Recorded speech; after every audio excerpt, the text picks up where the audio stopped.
Saber Direito desta semana, vamos aprender sobre processo legislativo, ritos regimentais na Câmara e no Senado, medidas provisórias e muito mais. As aulas são com o professor Luciano Oliveira.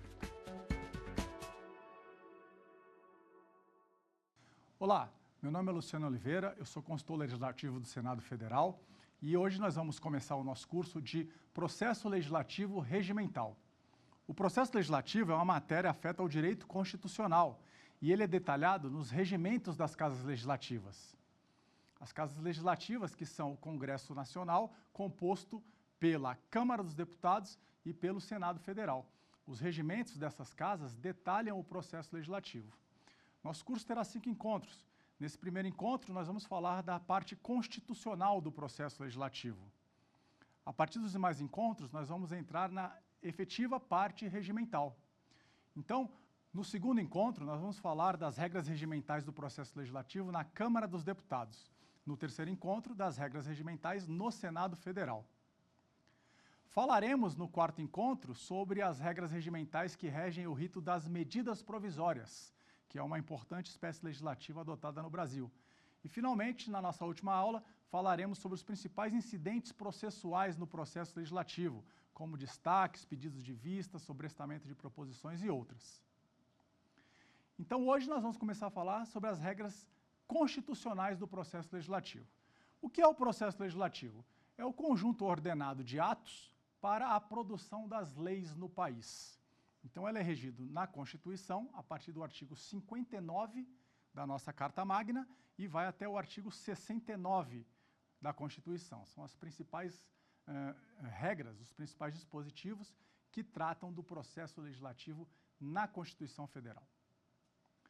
Quais são as leis que o Congresso Nacional produz? Existem algumas espécies de normas, algumas espécies de lei, ou chamadas também de espécies legislativas. São elas a emenda à Constituição, que é uma norma que se destina a alterar a Constituição Federal, a lei ordinária, que é a lei destinada a regular os dispositivos da Constituição, a detalhar, regulamentá-los, a lei complementar, que da mesma forma que a lei ordinária também regulamenta os dispositivos da Constituição, porém para aqueles assuntos para os quais a Constituição expressamente exige lei complementar, que a doutrina diz que são aqueles assuntos mais sensíveis, mais importantes, porque para aprovar uma lei complementar, nós vamos ver, é preciso um quórum especial de votação no Senado e na Câmara dos Deputados. Além disso, nós temos as medidas provisórias, que são espécies legislativas que são produzidas inicialmente pelo Poder Executivo, mas devem ser apreciadas também pelo Congresso Nacional para virarem leis definitivas. Temos as leis delegadas, que são leis produzidas também pelo Executivo, quando ele solicita a delegação da função legislativa ao Congresso Nacional. E, por fim, nós temos os decretos legislativos, que tratam de matéria de competência exclusiva do Congresso Nacional, e as resoluções, que tratam de matérias consideradas privativas da Câmara dos Deputados e do Senado Federal. O processo legislativo ele é composto de determinadas fases. Nós temos uma fase chamada introdutória, que é a fase da iniciativa legislativa. A Constituição atribui a determinados agentes públicos ou determinados órgãos a prerrogativa de apresentar um projeto de lei, um texto a ser votado pelo Parlamento para que ele se transforme em norma jurídica. Então, a fase introdutória é a fase da iniciativa.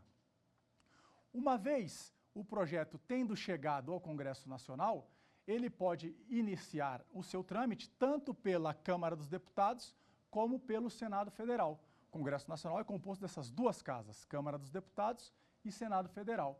A casa por onde se inicia o projeto é chamada de casa iniciadora. Aprovada numa casa, a matéria vai para a outra casa, que é chamada então de casa revisora, porque ela vai revisar o projeto, o texto que foi aprovado na primeira casa. Após isso, o projeto pode ser ou remetido à sanção do presidente da República, se for um projeto de lei, ou então, se a casa revisora tiver feito alterações, essa matéria retorna à casa iniciadora para que ela dê a palavra final sobre o texto do projeto.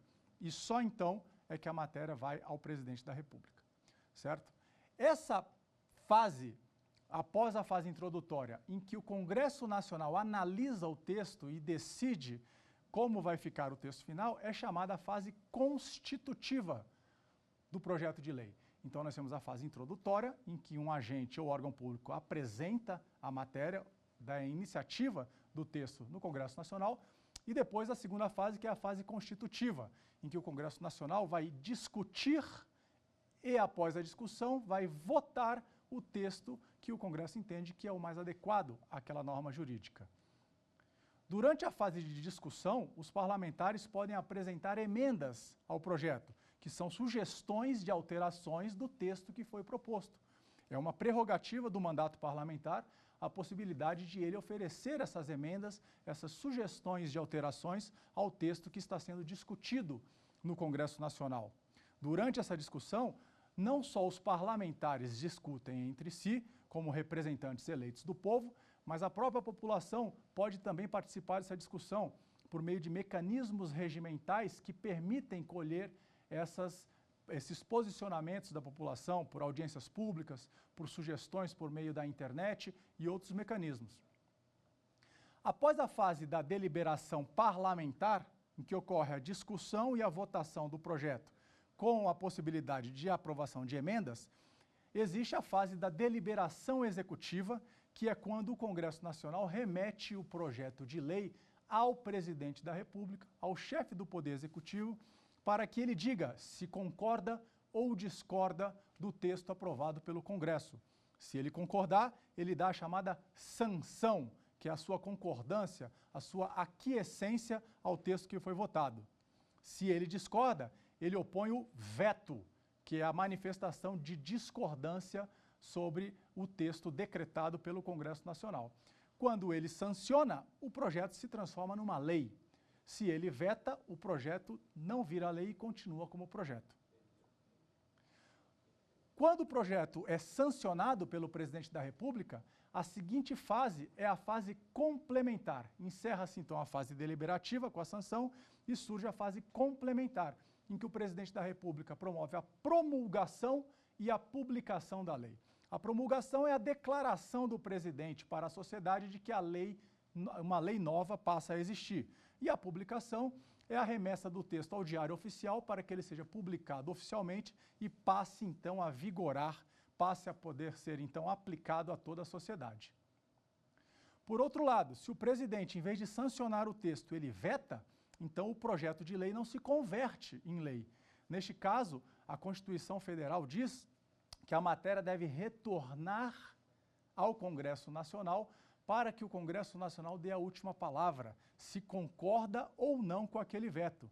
Por isso, a doutrina no Brasil diz que o veto ele é relativo, ou seja, ele não é absoluto, ele pode ser oposto pelo presidente da República, mas o Congresso Nacional pode derrubar este veto. Nós vamos ver também como é que pode ser feita essa derrubada do veto. O veto, quando vem ao Congresso Nacional, ele é deliberado pelos senadores e deputados numa sessão conjunta em que eles decidem como vai ser feita essa deliberação. Nós vamos falar disso um pouco mais para frente, certo? Esse é o rito básico do projeto de lei, que é aplicado tanto ao projeto de lei complementar como ao projeto de lei ordinária. E é aplicado também para as resoluções e os decretos legislativos, especificamente para os projetos de decreto legislativo e para os projetos de resolução. Com uma diferença: os projetos de decreto legislativo e os projetos de resolução, eles não estão sujeitos à deliberação executiva. Então, relembrando, o processo legislativo tem uma fase introdutória, uma fase deliberativa, uma fase constitutiva, que se divide em deliberação parlamentar, com discussão e votação, e em deliberação executiva, com sanção ou veto. Somente projetos de lei ordinário ou complementar têm sanção ou veto. Projetos de decreto legislativo e projetos de resolução não têm sanção ou veto. Uma vez aprovados pelo decreto legislativo, pelo Congresso Nacional, eles vão diretamente à fase complementar, que é a de promulgação e publicação. Já para as propostas de emenda constitucional, nós seguimos um rito um pouco diferente. ele também passa pelas duas casas, a proposta de emenda constitucional também passa pelas duas casas, melhor dizendo, sendo que, para que ela seja aprovada e transformada em emenda constitucional, é preciso haver a concordância das duas casas. Então, ela se inicia numa casa, digamos a Câmara dos Deputados, que vota, discute, vota e aprova um texto, que o remete ao Senado Federal. O Senado Federal, se aprovar na íntegra esse texto, então é possível que o Congresso Nacional, então, considere a emenda constitucional aprovada e promulgue como emenda constitucional, alterando a Constituição. Lembre-se, não há na emenda constitucional fase de sanção ou veto também. Após a aprovação, direto para a promulgação. Porém, se a Casa Revisora, na proposta de emenda constitucional, discorda da Casa Iniciadora, o texto volta todo para a Casa Iniciadora para que ela delibere tudo de novo. É como se a Casa Revisora se transformasse em Casa Iniciadora e a Casa Iniciadora se transforma em Casa Revisora. E aí a Casa Revisora agora tem que concordar novamente com o texto na íntegra. Somente quando as duas casas concordam com o mesmo texto é que pode ser promulgada uma emenda à Constituição. Veja, no projeto de lei é um pouco diferente. A Casa Iniciadora aprova um texto, a Casa Revisora aprova ou o mesmo texto e a matéria é enviada à sanção, ou um texto diferente com emendas, que volta para a Casa Iniciadora para dar a última palavra. E em qualquer caso, seja a Casa Iniciadora concordando com as alterações da Casa Revisora no projeto de lei, seja a Casa Iniciadora discordando e batendo o pé, vamos dizer assim, para manter o texto como ela aprovou, a matéria, então, é encerrada no Congresso e vai à sanção do Presidente da República, certo? Nós temos ainda, que falamos no começo, as medidas provisórias e as leis delegadas. Ambas são elaboradas diretamente pelo Presidente da República. As leis delegadas devem ser antes solicitadas pelo Presidente da República ao Congresso Nacional. Ele envia uma mensagem solicitando a delegação da função legislativa, após o que, se o Congresso Nacional concordar, delegar a função, o Presidente da República pode editar uma lei delegada, publicando-a diretamente.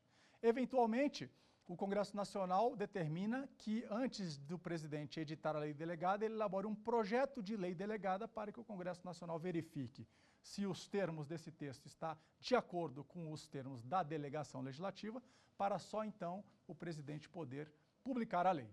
Em outros casos, não, já permite que o presidente publique diretamente. E a medida provisória é um pouco diferente, porque o presidente pode editar desde logo, sem solicitar nenhuma delegação legislativa, medidas provisórias com força de lei, que têm vigor imediatamente após a sua publicação e devem, então, ser analisadas posteriormente por Congresso Nacional. E o Congresso decide se ela vai se transformar em lei, ou seja, deixar de ser provisória para se tornar uma lei permanente, ou se o Congresso não concordar, ele pode rejeitar essa medida provisória. A medida provisória, pela Constituição, tem vigência de 60 dias, prorrogáveis por mais 60, total de 120 dias. Se o Congresso rejeita, ou se o Congresso deixa de analisar a matéria nesse período, ela perde a eficácia. Ele pode rejeitar, ou, se em 120 dias o Congresso não analisar, ela perde a eficácia e não se transforma em lei.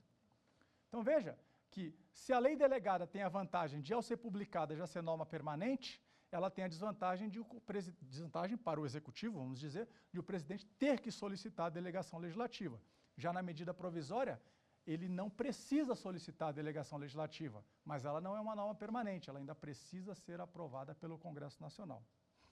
Na prática, as leis delegadas estão em desuso no Brasil. O Executivo, historicamente, desde a Constituição de 88, tem preferido, quando precisa legislar diretamente, utilizar o mecanismo da medida provisória, certo? Muito bem. Nós temos que entender, então, as diferenças das matérias que cada espécie legislativa trata. Quais são as matérias próprias de uma emenda à Constituição? Quais são as matérias próprias de uma lei ordinária, de uma lei complementar, de uma medida provisória, de uma lei delegada, de um decreto legislativo ou de uma resolução?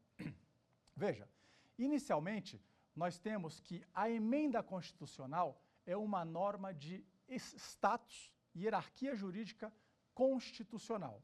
E as demais são normas de status legal, que é um status abaixo do constitucional. Nós temos na hierarquia das normas três, vamos dizer assim, status jurídicos de normatividade. O nível constitucional, que é o mais alto da nossa pirâmide das normas, o nível legal, que é o intermediário, e o nível chamado administrativo, que são as normas produzidas pela administração pública.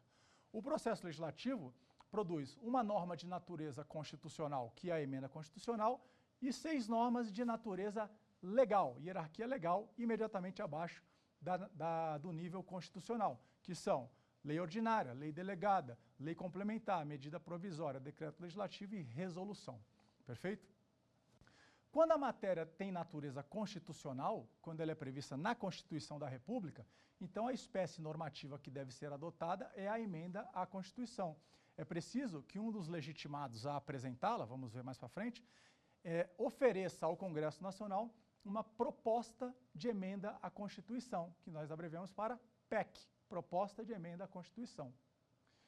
Quando a matéria se destina a regular dispositivos da Constituição Federal, costuma-se utilizar a lei ordinária. Então, um órgão ou agente legitimado para isso apresenta ao Congresso Nacional um projeto de lei ordinária que será votado pelas 2 casas e depois remetido à sanção do Presidente da República. A lei ordinária, portanto, se destina a regulamentar, regular, detalhar as regras constitucionais. A lei complementar cumpre o mesmo papel que a lei ordinária.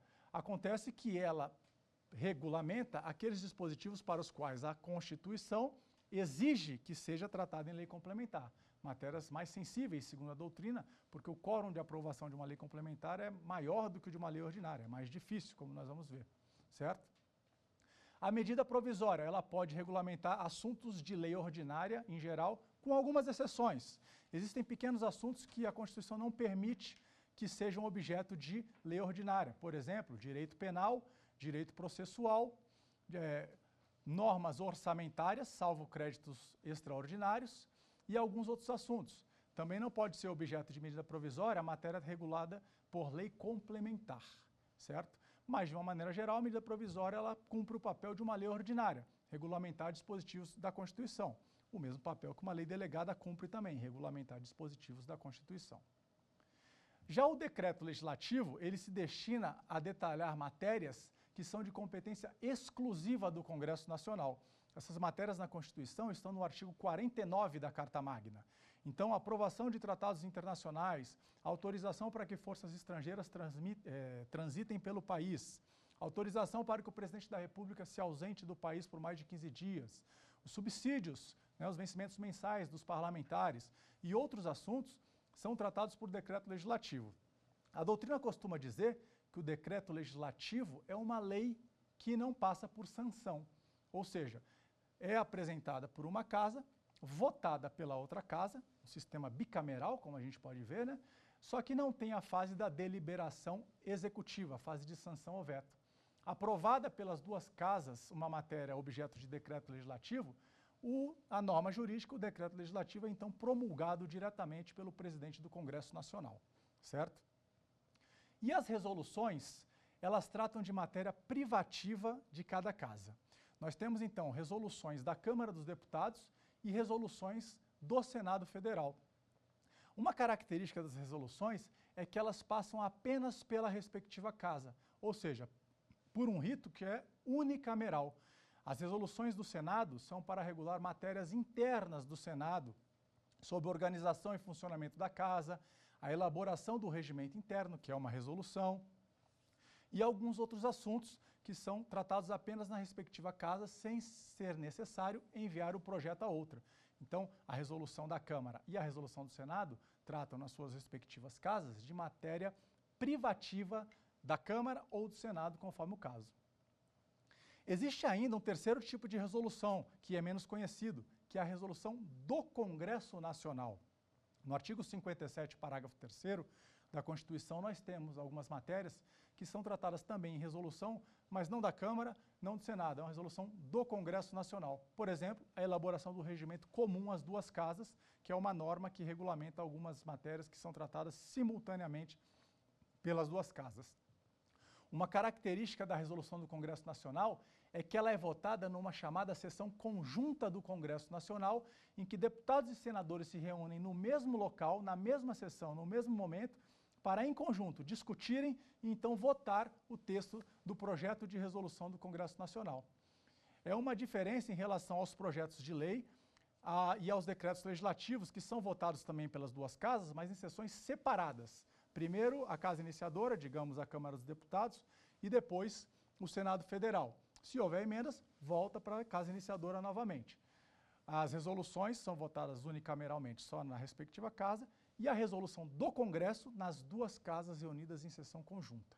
Vamos chamar agora a nossa primeira questão do quiz, que é a nossa questão de fixação sobre o assunto que foi tratado até agora. Vamos ver?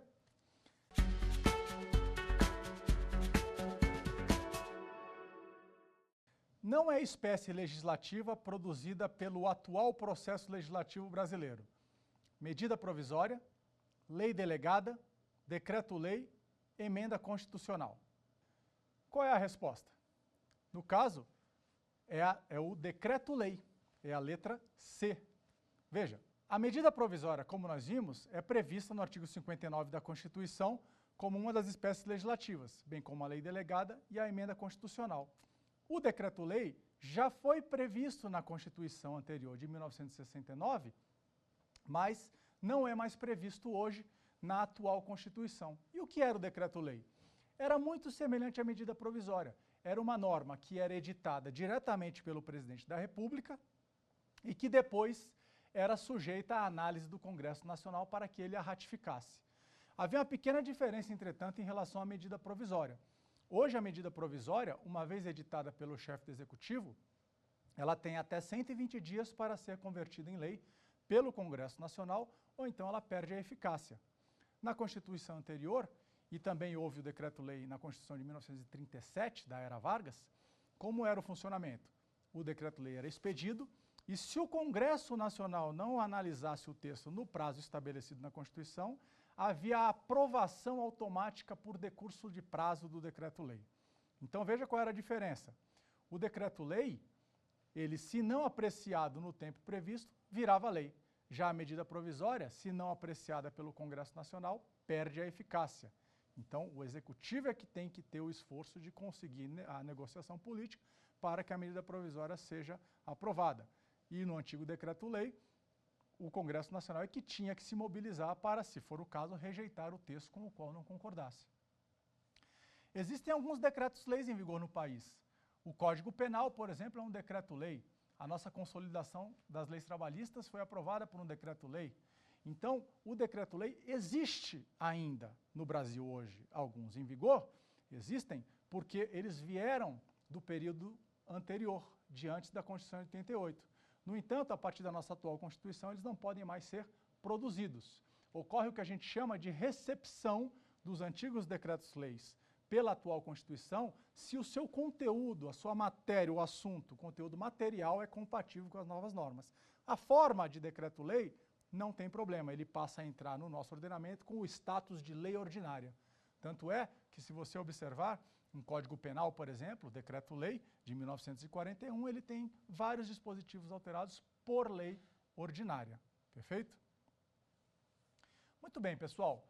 Vamos falar agora um pouco sobre quem tem o poder de iniciativa, ou seja, quem pode desencadear o processo legislativo, que é a fase introdutória, né, do processo de elaboração das leis. Nós temos, inicialmente, dois tipos de iniciativa: a iniciativa geral e a iniciativa chamada privativa.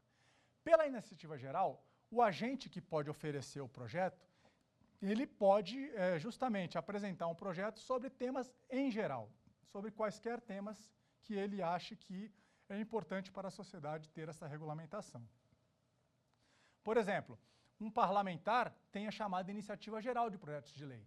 Ele pode apresentar um projeto sobre economia, sobre tributação, sobre meio ambiente, sobre programa social, cultura, sobre vários projetos. Ele tem a iniciativa chamada geral. O presidente da República também é um agente público que tem a iniciativa geral de leis. A iniciativa geral é chamada também de concorrente. Então é aquele poder de iniciativa por meio do qual o agente pode apresentar projetos de lei sobre temas em geral. Quem é que tem ele? presidente da República, parlamentares, ou seja, deputados e senadores. Além disso, as comissões parlamentares. Comissões são órgãos fracionários do parlamento. O parlamento, ele se divide em comissões. Nós temos o plenário, que é o órgão máximo de cada casa, que é a reunião de todos os parlamentares daquela casa. Plenário do Senado Federal, plenário da Câmara dos Deputados. E temos em cada casa as comissões, que são órgãos fracionários. Então, no Senado, nós temos comissões de assuntos econômicos, compostas por uma parte de senadores, comissão de assuntos sociais, comissão de educação e cultura e esporte, e assim por diante. Da mesma maneira, na Câmara dos Deputados, comissão de administração pública, comissão de finanças e tributação, comissão de Constituição e Justiça, que analisa a constitucionalidade das normas. As comissões do Senado, as comissões da Câmara e também as chamadas comissões mistas do Congresso Nacional, compostas ao mesmo tempo por deputados e senadores, têm a iniciativa geral também de projetos de lei. Um outro ator da sociedade que pode apresentar projetos de lei sobre temas gerais, não ator, mas atores, são os cidadãos, nos chamados projetos de lei de iniciativa popular. Os projetos de lei de iniciativa popular devem ser assinados por 1% do eleitorado nacional, dividido por pelo menos 9 estados, e são apresentados à Câmara dos Deputados. A Câmara dos Deputados é a casa iniciadora dos projetos de lei de iniciativa popular. A Câmara dos Deputados também é a casa iniciadora dos projetos de lei apresentados por deputados ou por comissão da Câmara dos Deputados.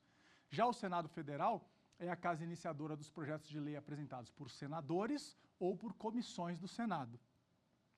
Quando o projeto é apresentado por uma comissão mista do Congresso Nacional, composta por deputados e senadores ao mesmo tempo, há uma regra no regimento comum, artigo 142, que determina que a casa iniciadora é alternada. Então, se uma comissão mista apresenta um projeto à Câmara dos Deputados, a próxima comissão mista que oferecer um projeto apresentará ele ao Senado Federal. E as casas vão se alternando no caso de comissão mista, certo? Então, comissões parlamentares, presidente da República e cidadãos têm a chamada iniciativa geral. Agora, a outra iniciativa é a iniciativa privativa, em que o órgão ou agente detém o poder de apresentar um projeto de lei apenas sobre aqueles assuntos privativos da sua atividade. Por exemplo, o Poder Judiciário, os tribunais do Poder Judiciário, vamos dizer o Supremo Tribunal Federal, pode apresentar um projeto de lei referente à lei orgânica da Magistratura Nacional, um assunto totalmente afeta ao Poder Judiciário. Pode apresentar um projeto de lei sobre a estrutura e os cargos do Supremo Tribunal Federal. Então, são assuntos diretamente relacionados à sua atividade. Então, o Supremo Tribunal Federal, os tribunais superiores, quais sejam? Superior Tribunal de Justiça, Tribunal Superior do Trabalho, Superior Tribunal Militar e Tribunal Superior Eleitoral, também têm iniciativa privativa de projetos de lei, mas apenas para os seus respectivos assuntos. Então, por exemplo, um assunto relativo à Justiça Federal é apresentado pelo Superior Tribunal de Justiça. Um assunto referente à Justiça do Trabalho, ou à criação de cargos de juízes do trabalho, ou de varas do trabalho, ou de servidores da Justiça do Trabalho, remuneração e subsídio desse pessoal, Tribunal Superior do Trabalho. Matéria de Justiça Eleitoral, Tribunal Superior Eleitoral. Matéria referente à Justiça Militar da União, Superior Tribunal Militar. Nós temos ainda a particularidade de termos um Tribunal de Justiça com iniciativa de lei no Congresso Nacional, que é o Tribunal de Justiça do Distrito Federal e Territórios, porque pela Constituição Federal ele compõe o Poder Judiciário da União. É muito curioso, o Tribunal de Justiça do Distrito Federal e Territórios não é da Justiça do Distrito Federal, é da Justiça da União. Então, quando o Tribunal de Justiça quer apresentar um projeto de lei sobre os seus cargos, os seus juízes, ele apresenta ao Congresso Nacional. É diferente dos tribunais de justiça dos estados, São Paulo, Minas Gerais, Bahia, etc., que têm competência legislativa para apresentar projetos de lei na respectiva Assembleia Legislativa Estadual, certo? Agora, uma coisa é importante. A iniciativa privativa, como o nome já diz, é privativa do órgão que tem o poder de apresentar. Então, aqueles que têm a iniciativa geral não podem apresentar um projeto de lei sobre iniciativa privativa de outro poder. Por exemplo, um deputado federal pode apresentar projeto de lei sobre assuntos em geral, salvo se for assunto privativo de outro poder, de outro órgão, de outro agente. Então, ele não vai poder apresentar um projeto de lei, por exemplo, sobre a estrutura do Poder Judiciário, porque isso compete ao respectivo Tribunal Judiciário, certo? Outros agentes que possuem iniciativa privativa são o Tribunal de Contas da União, referente à sua organização, sua estrutura, seu funcionamento, remuneração de seus agentes, o Procurador-Geral da República, no tocante à organização e estruturas do Ministério Público da União, que compreende tanto o Ministério Público Federal, como do Trabalho, como militar, e ainda o Ministério Público do Distrito Federal e Territórios, também faz parte do Ministério Público da União. São agentes, então, que têm também a competência privativa. Em resumo, competência geral para iniciativa de leis.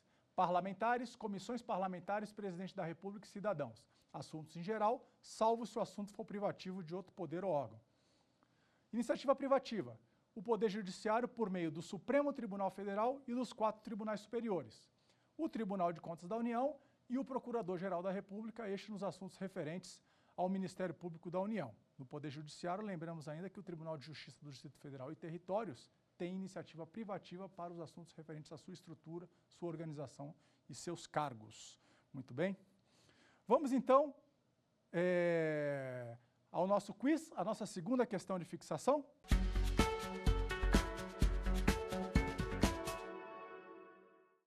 Não pode dar início ao processo legislativo Procurador-Geral da República, Tribunal Superior do Trabalho, Mesa do Senado Federal, Ordem dos Advogados do Brasil. A resposta, no caso, é a letra D. A Ordem dos Advogados do Brasil não tem iniciativa para projetos de lei, segundo a nossa Constituição. Veja só, o Procurador-Geral da República tem iniciativa privativa para os assuntos da competência das suas atividades, do Ministério Público da União, estrutura, organização, cargos e etc. O Tribunal Superior do Trabalho tem competência para apresentar projetos de lei referente à sua estrutura, sobre varas do trabalho, juízes do trabalho, né, remuneração dos juízes do trabalho e dos servidores da Justiça do Trabalho. A mesa do Senado Federal, eu ainda não mencionei, mas menciono agora, ela se comporta, no caso, como se fosse uma comissão lato sensu, vamos dizer assim, em sentido amplo. É um colegiado de parlamentares, né, que tem, em alguns casos, também iniciativa para oferecer projetos de lei, como o projeto de lei de remuneração dos agentes da respectiva casa, do Senado ou da Câmara, projetos de resolução e projetos de decreto legislativo em alguns casos. O que é a mesa? A mesa é o órgão de direção dos trabalhos de um parlamento.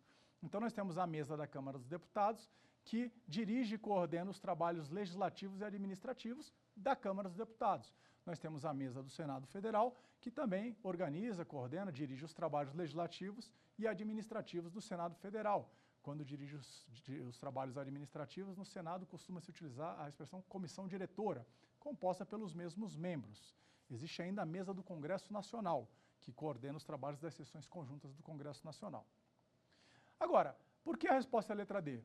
A Ordem dos Advogados do Brasil não tem competência constitucional para apresentar projetos de lei. Não foi previsto na nossa Constituição. Ela tem a possibilidade de atuar em muitos assuntos. Por exemplo, no Supremo Tribunal Federal, ela pode oferecer ação direta de inconstitucionalidade. Isso é previsto.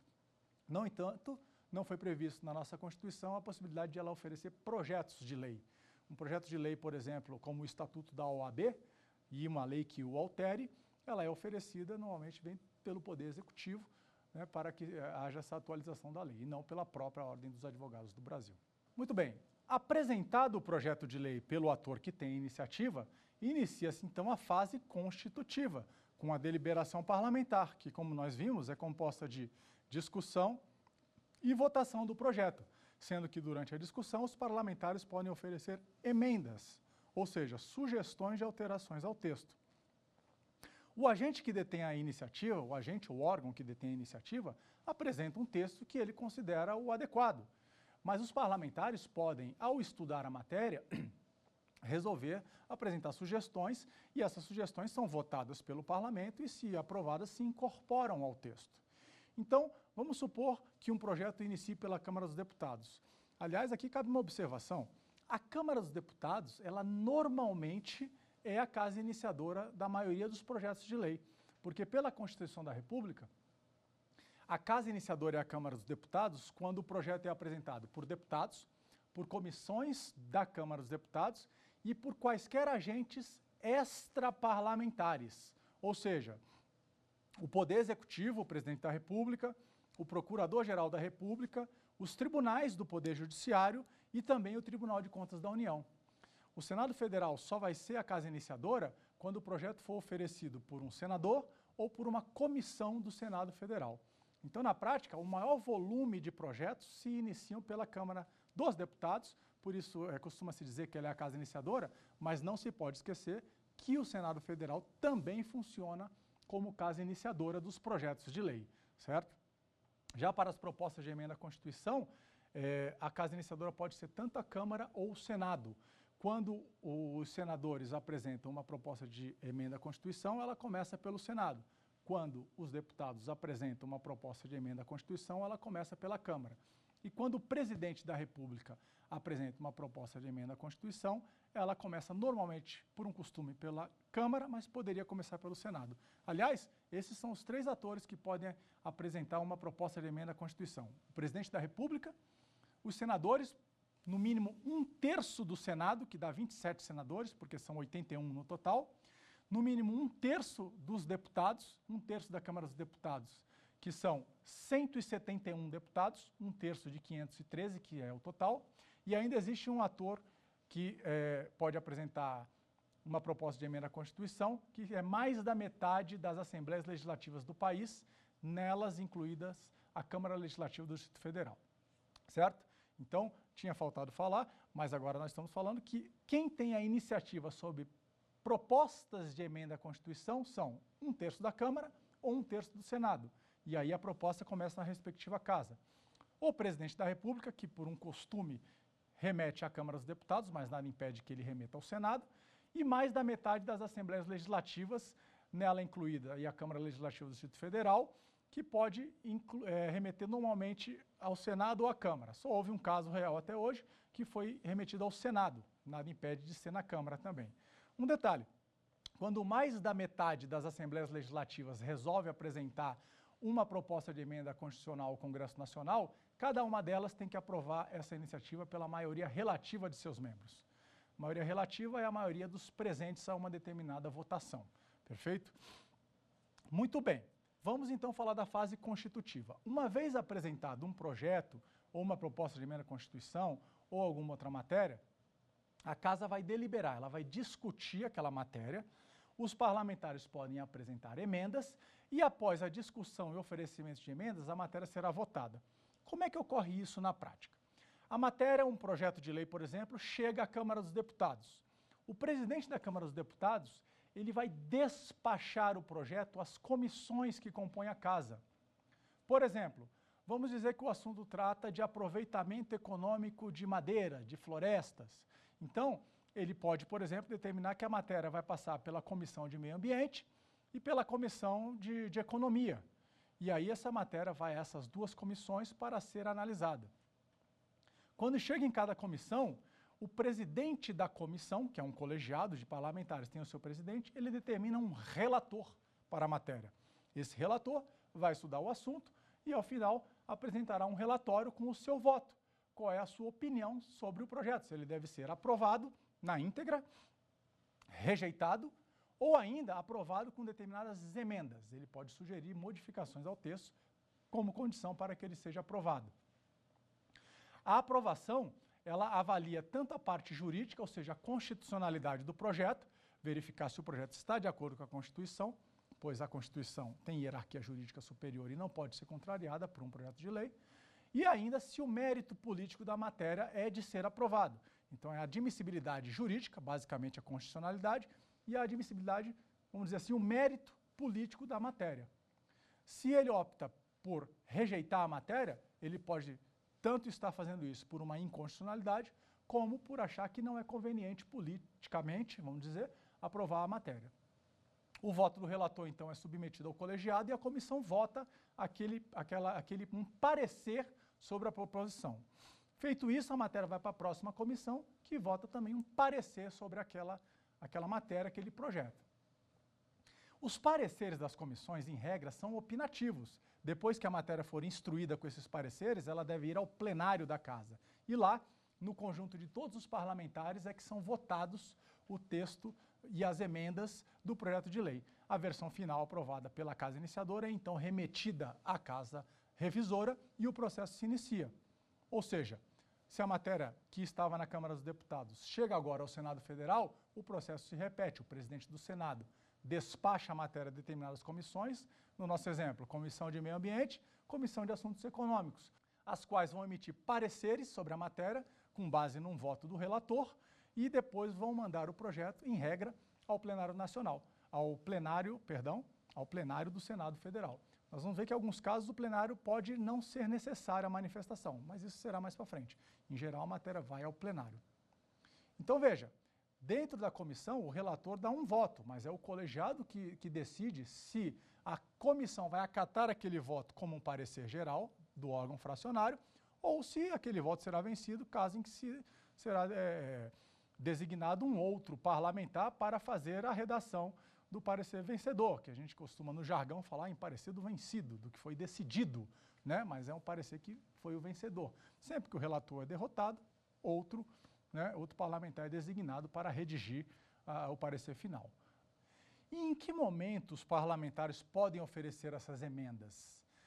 Normalmente, as emendas são oferecidas durante a fase de comissões. Durante a análise pelas comissões, os membros das comissões oferecem emendas que são analisadas pelo relator para decidir se ele acata, ou melhor, vota pelo acatamento ou não dessas emendas. Também podem ser apresentadas emendas em plenário, quando então as emendas que são apresentadas por qualquer parlamentar da Casa no plenário são normalmente analisadas novamente pelas comissões. A matéria volta às comissões para análise das emendas, um parecer sobre as emendas e volta depois ao plenário para que seja definitivamente votado. Essa é a chamada então fase de deliberação parlamentar, que é uma subfase, vamos dizer, uma etapa da fase constitutiva do projeto legislativo, do processo legislativo. Uma vez finalizada a deliberação parlamentar, há que se verificar se há necessidade ainda de enviar o projeto à sanção do Poder Executivo, sanção ou veto, que seria a fase da deliberação executiva. Apenas para projetos de lei ordinária e projetos de lei complementar, é que essa fase é exigida. Não é exigida se tratar de um projeto de resolução ou de um projeto de decreto legislativo. E se for uma proposta de emenda à Constituição, também não é necessária a fase de sanção ou veto. Nesse caso, aprovada a norma, o Congresso Nacional pode promulgar diretamente a matéria, ou seja, declarar para a sociedade que existe uma nova lei, uma nova norma jurídica, e publicar no Diário Oficial para que a matéria passe a entrar em vigor. Os projetos de lei que vão à sanção ou veto do chefe do Executivo, se sancionados, são promulgados e publicados. Promulgação e publicação já é a fase complementar do processo legislativo. Então, se publica no Diário Oficial da União. No caso das resoluções e decretos legislativos, uma vez aprovados, costuma-se publicar, não só no Diário Oficial da União, mas também no Diário do Decreto do Congresso Nacional. E as resoluções que são próprias de uma única casa são publicadas, respectivamente, no Diário da Câmara dos Deputados e no Diário do Senado Federal. Como é que funciona essa fase da deliberação executiva sobre um projeto de lei, que é a fase de sanção ou veto? Se o presidente concorda com o texto, ele pode sancionar na íntegra a matéria, que então vira lei. Se ele concorda apenas em parte, ele pode sancionar uma parte e vetar a outra. Normalmente ele opõe o veto a determinado artigo, por exemplo, e subentende-se que o resto foi sancionado. Então, um projeto com 10 artigos pode, de repente, receber o veto parcial do presidente da República no artigo 3º, digamos. Os demais são sancionados e se transformam em lei. E o presidente pode ainda vetar integralmente a matéria. Nesse caso, a matéria não se transforma em lei, mas isso é relativo, porque pela Constituição, o veto deve regressar ao Congresso Nacional para que seja apreciada pelos deputados e senadores numa sessão conjunta do Congresso Nacional. Então, olha que interessante. O projeto de lei foi votado em sessões separadas das duas casas. Inicialmente, a Câmara votou nas suas comissões de plenário e depois o Senado Federal nas suas comissões de plenário. Uma vez decretado o texto, foi a sanção do Executivo. Se ele veta esse texto, retorna ao Congresso Nacional, que, segundo a Constituição, vai apreciar agora conjuntamente numa sessão conjunta de deputados e senadores reunidos no mesmo ambiente, normalmente o plenário da Câmara dos Deputados, que é onde tem mais espaço, porque são 513 senadores e apenas 81, perdão, são 513 deputados federais e apenas 81 senadores. E como ocorre essa deliberação sobre o veto? Segundo o regimento comum do Congresso Nacional, embora a sessão seja conjunta, as matérias são deliberadas por casa, ou seja, separadamente. Costuma-se dizer que a discussão no plenário da sessão conjunta, que é o plenário do Congresso Nacional, ocorre de maneira conjunta entre deputados e senadores, mas na hora de votar consultam-se as casas separadamente. Então, a Câmara dos Deputados é consultada se deseja manter ou derrubar o veto. Se ela derrubar, consulta-se o Senado Federal se deseja manter ou derrubar o veto. Se o Senado Federal também, pela maioria dos seus senadores, optar por derrubar o veto, o que tinha sido vetado transforma-se então em lei e retorna ao presidente da República para que ele promulgue e publique a matéria. Não pode mais vetar novamente, já exerceu uma vez o seu direito. Agora, se a Câmara dos Deputados opta por não derrubar o veto, por manter o veto, não é nem preciso consultar depois o Senado Federal, porque, segundo a Constituição, para um veto ser derrubado, as duas casas têm que concordar em derrubar o veto. Se uma não concordou, a outra não precisa nem ser consultada. O veto, para ser derrubado, tem um quórum especial de aprovação, que é o de maioria absoluta. Nós temos, na verdade, alguns quórums de aprovação de matéria no Congresso Nacional. O de maioria absoluta significa que uma matéria só é aprovada, ou no caso do veto, só é derrubada, se a maioria absoluta da casa disser não ao veto, derrubar o veto. Por exemplo, a Câmara dos Deputados possui 513 senadores, deputados federais, perdão.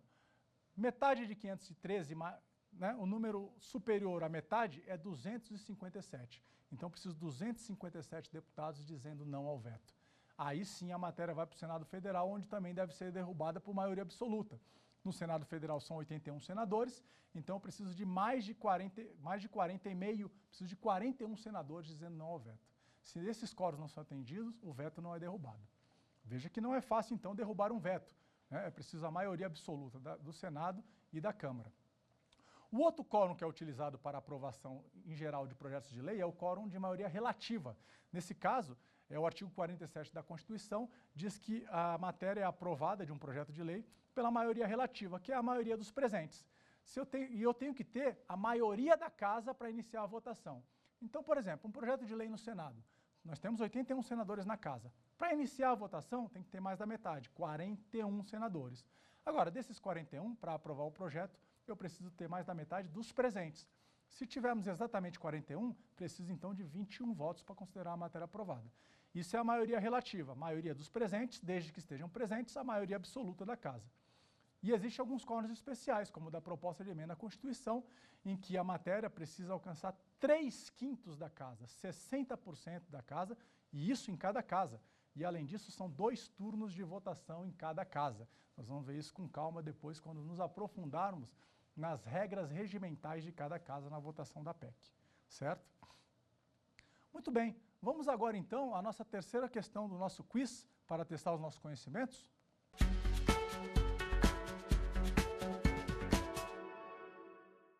É proposição não sujeita à sanção ou veto do Presidente da República. Projeto de lei ordinária, proposta de emenda à Constituição, projeto de lei complementar, projeto de lei de conversão. A resposta é a letra B, proposta de emenda à Constituição. Vamos lembrar? O que é a sanção ou veto do Presidente da República? É aquela fase da deliberação executiva dentro da fase constitutiva do projeto legislativo. Uma vez aprovado o projeto de lei pelo Congresso Nacional, ele vai à sanção ou veto do Presidente da República. Então, o projeto de lei ordinária, ele precisa ir à sanção ou veto. Agora, a proposta de emenda à Constituição, uma vez aprovada pelas duas casas, não precisa ir à sanção ou veto do Presidente da República. Não há essa exigência para a proposta de emenda à Constituição, por isso é que é o gabarito. Já o projeto de lei complementar, ele segue um rito muito semelhante ao do projeto de lei ordinária. Aprovado por uma casa, aprovado pela outra casa, ele tem que ir também à sanção ou veto. A grande diferença, pessoal, no rito do projeto de lei ordinária e do projeto de lei complementar é o quórum de aprovação. O projeto de lei ordinária, ele precisa ser aprovado pela maioria relativa das duas casas, maioria dos presentes. Agora, o projeto de lei complementar, segundo o artigo 69 da Constituição, precisa ser aprovado pela maioria absoluta de cada casa. Então, por exemplo, na Câmara dos Deputados, um projeto de lei complementar precisa ser aprovado por 257 deputados. Se na casa, numa determinada sessão plenária, estiverem presentes exatamente 257 deputados, teria que haver unanimidade para aprovar esse projeto de lei complementar. Vejam a diferença em relação a um projeto de lei ordinária, que exige apenas maioria simples, né? Basta a maioria desses 257, ou seja, mais da metade desses presentes para aprovar. E o que é ali, pessoal? O projeto de lei de conversão. Parece que não falamos disso ainda, não é? Mas nós vamos falar melhor na aula 4, quando nós formos falar de medida provisória. Mas para adiantar aqui, o projeto de lei de conversão é o resultado da análise de uma medida provisória quando o Congresso Nacional resolve emendar o texto da medida provisória. Quando ele resolve emendar o texto, ele reescreve o texto sob a forma de um projeto de lei, chamado projeto de lei de conversão. Por que esse nome? Porque a medida provisória é uma espécie normativa que se destina a se converter em lei ordinária se aprovada pelo Congresso Nacional. Então, quando uma medida provisória chega ao Congresso Nacional, o Congresso pode não apreciá-la, de maneira que ela perde eficácia e deixe de existir, pode rejeitá-la expressamente, mas ele tem ainda uma terceira opção, que é aprovar com emendas. E aí, ao aprovar com emendas, ele elabora o chamado projeto de lei de conversão. E o projeto de lei de conversão vai à sanção segundo a Constituição. A medida provisória, quando aprovada na íntegra pelo Congresso, sem alterações, não gera projeto de lei de conversão e não precisa ir à sanção. Ela é promulgada direto pelo presidente do Congresso Nacional.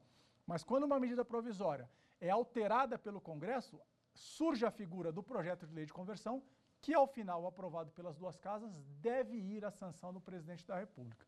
Por isso é que o projeto de lei de conversão também é sujeito à fase de deliberação executiva, à fase de sanção ao veto. Tudo bem? Muito bem, pessoal. Então, para fazermos um pequeno resumo do que nós tratamos hoje na aula, nós falamos do conceito de processo legislativo, que é o conjunto de atos ordenados destinado à produção das leis. Falamos das espécies de leis existentes, que são a emenda à Constituição, a lei ordinária, a lei complementar, a medida provisória, a lei delegada, o decreto legislativo e a resolução. Nós falamos das fases do processo legislativo, a fase iniciativa, que é a fase introdutória, que é a fase da iniciativa, a fase constitutiva, que se divide em deliberação parlamentar, com discussão, emendamento e voto, e de discussão e a fase de deliberação executiva, que é a sanção ao veto. Lembrando que a sanção ao veto só existe para os projetos de lei. Projeto de lei ordinária, projeto de lei complementar e vimos agora no finalzinho o projeto de lei de conversão oriundo de uma medida provisória. Temos também, após a fase introdutória e a fase constitutiva, a fase complementar, que é a promulgação, que é a declaração para a sociedade de que uma nova lei existe, e a publicação, que é o registro do texto na imprensa oficial. Geralmente, quem promove a sanção, que no caso é um ato privativo do presidente da República, também promove a promulgação e a publicação. Quem promove a promulgação nos atos não sujeitos à sanção, como um decreto legislativo e a resolução, também promove a sua publicação. Vimos também quem são os agentes que detêm a iniciativa no processo legislativo. E vimos que há a iniciativa geral ou concorrente e a iniciativa privativa, que parlamentares, comissões parlamentares, presidente do Executivo, o presidente da República, o chefe do Executivo, e os cidadãos detêm iniciativa geral sobre qualquer assunto, ressalvado aqueles que são privativos de outros atores. E a iniciativa privativa, em que o agente pode apresentar projetos de lei somente sobre os assuntos relativos à sua atividade, sua estrutura, seus órgãos, seus servidores, que são o Supremo Tribunal Federal, os tribunais superiores, no Congresso Nacional ainda o Tribunal de Justiça do Distrito Federal e Territórios, o Tribunal de Contas da União e o Procurador-Geral da República. Então, essa foi uma visão geral do processo legislativo na Constituição, as regras constitucionais do processo legislativo, e chegamos ao fim da nossa aula 1. A partir da próxima aula, nós vamos detalhar mais as regras regimentais do processo legislativo em cada casa. Aguardo você lá.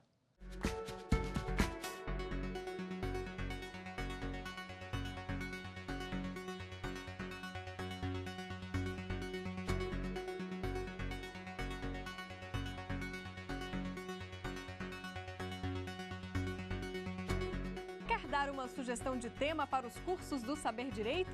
É só mandar um e-mail para a gente, saberdireito@stf.jus.br. Ou então, entre em contato pelo nosso WhatsApp. O número é este que aparece na sua tela. Você também pode estudar pela internet. Acesse tvjustiça.jus.br. Reveja ainda as aulas no nosso canal do YouTube, TV Justiça Oficial.